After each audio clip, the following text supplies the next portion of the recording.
We just found out that there are 3 different sorts of rectangle approximation methods that you should expect to see on the AP test. We can have the rectangles touch the curve at their top left corner. We could have the rectangles touch the curve at their right-hand corner, or we could have the rectangles touch the curve in the middle. It would be very specifically designated on the AP test exactly how many rectangles you should use and whether they should touch at the left, right, or middle. If you haven't specifically been told which kind of rectangles to use and how many rectangles to use, it is not a rectangular approximation problem. You're probably supposed to find an exact answer, which we're going to learn how to do a little bit later. So for now, what if we are asked to use the rectangular approximation methods to find area under a curve? So here we're just going to draw in the rectangles, the right number of rectangles. So in the first curve, I'm supposed to draw 6 rectangles whose top left corners touch the curve. And I have a hint. One of my rectangles is going to have a height of 0.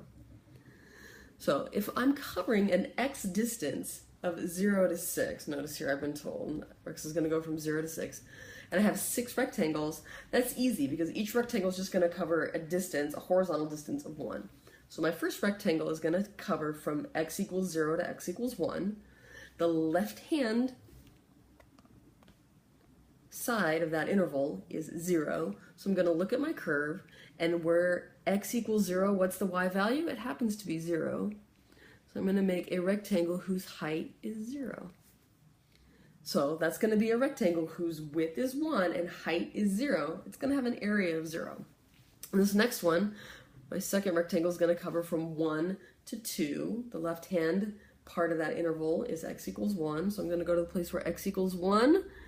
I notice that that's a point right there. I'm going to use that as the height of my rectangle.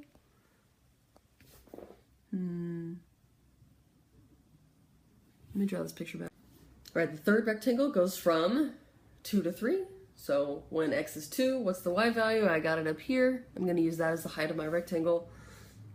This next one, when x equals 3, that looks like my height there. My next rectangle is the first one I'm going to draw that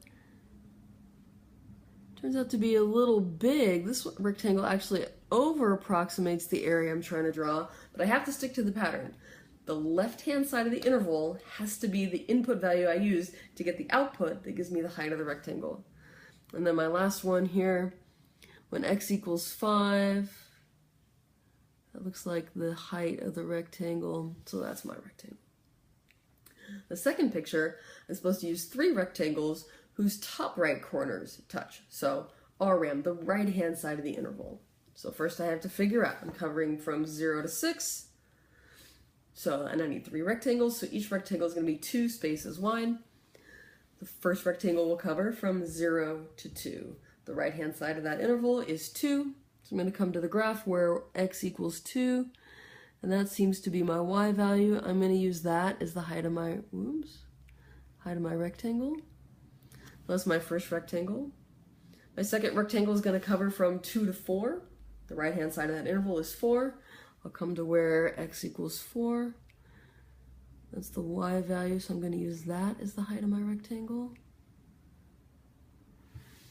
And then when I have my third rectangle is going to cover from 4 to 6.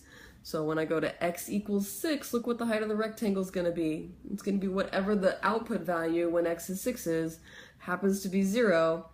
So that third rectangle is 2 spaces wide and 0 spaces high. All right, this last one is supposed to use 2 rectangles to approximate the area under the curve, and those 2 rectangles should touch in their midpoint. Well, still I'm covering x equals 0 to x equals 6. So 2 rectangles, the first rectangle will cover from 0 to 3, half, right? Half of the interval. And the second rectangle will cover from 3 to 6. So the first rectangle from 0 to 3, what's the midpoint of the interval 0 to 3? It would be 1.5. I'm going to come to the place on this picture where it looks like x equals 1.5, right about that. I'm going to use that as the height of my rectangle. So that purple rectangle would be my first one. My second rectangle is supposed to cover from 3 to 6. the midpoint of 3, the interval from 3 to 6. If you need math to do that, you're finding the average of 3 and 6. So this is 9 divided by 2 is 4.5. So 4.5, and come to the place on my graph where x is 4.5. That looks like the height there. And I'm going to make this rectangle. Imagine that top is flat. There we go. So I would find the areas of those two rectangles, the purple and the blue, and add them up. That would be my rectangular approximation, my midpoint rectangular approximation.